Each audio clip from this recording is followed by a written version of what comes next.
Good morning students. मैं कमलेश व्यास, हिंदी शिक्षक। आज आपको हिंदी फुलवारी से पाठ 5 सपनों का जहां कविता पढ़ा रहा हूं। सपनों का जहां कविता की लेखिका मेघा प्रकाश हैं।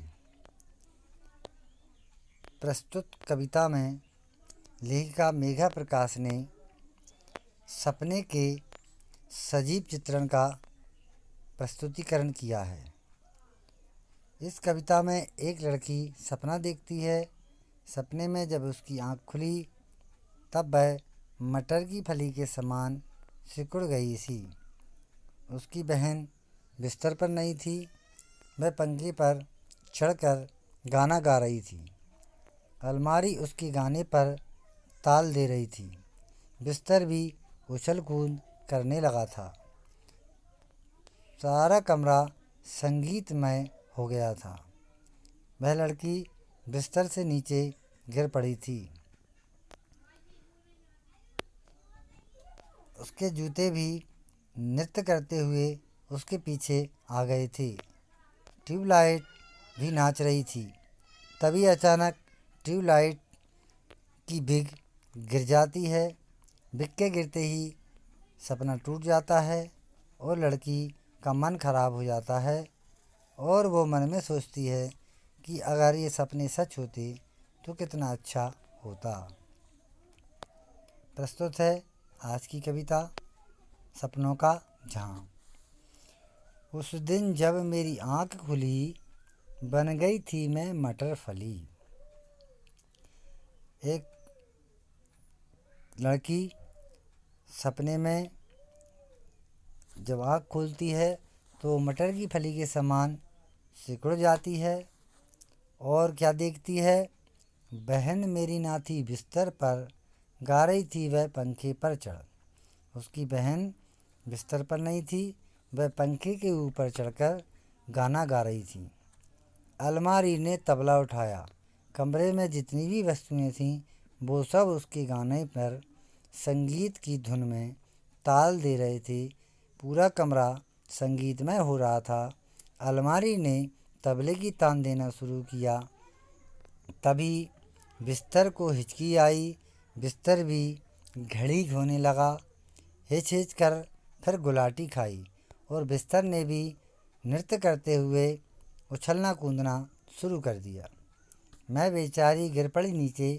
वो लड़की कहती है कि वो बिस्तर से नीचे गिर पड़ी। जूते फुदकते आए मेरे पीछे और उसके पीछे जूते फुदकते हुए कूदते हुए आते हैं। ट्यूब मटक कर बल्ब पर चढ़ी। ट्यूबलाइट भी नृत्य करते हुए, डांस करते हुए मटक करके बल्ब की ओर बढ़ती है। अचानक उसकी बिग गिर पड़ी। तभी उसकी जिसमें ट्यूबलाइट जलती है वो बिग गिर पड़ती है। तभी सपना मेरा टूट गया, दिल मेरा तो रूठ गया। तब उस लड़की का जो सपना था उसकी आँख खुल जाती है, सपना टूट जाता है, उसका दिल रूठ जाता है और उसका मन कहने लगा, अगर सब होता सच्चा, सारा जग होता कितना अच्छा। उसका मन कहता है अगर ये सारी बातें सच होती जो सपने में देखी हैं तो ये पूरी दुनिया कितनी अच्छी होती। कविता काल्पनिक है, बच्चों के हाव भाव और विचारों पर आधारित है। कविता से संबंधित प्रश्न उत्तर इस पीडीएफ में दिए हुए हैं। आप इसे देखकर उत्तर पुस्तिका में लिखें। अंत में होमवर्क अर्थात गृह कार्य दिया हुआ है। गृह कार्य में आप प्रश्न नंबर 1 में सपनों का जहां कविता की पंक्तियां याद करना है और उसके अर्थ को अपने शब्दों में लिखना है। पाठ के प्रारंभ में पाठ परिचय में इसका अर्थ दिया हुआ है।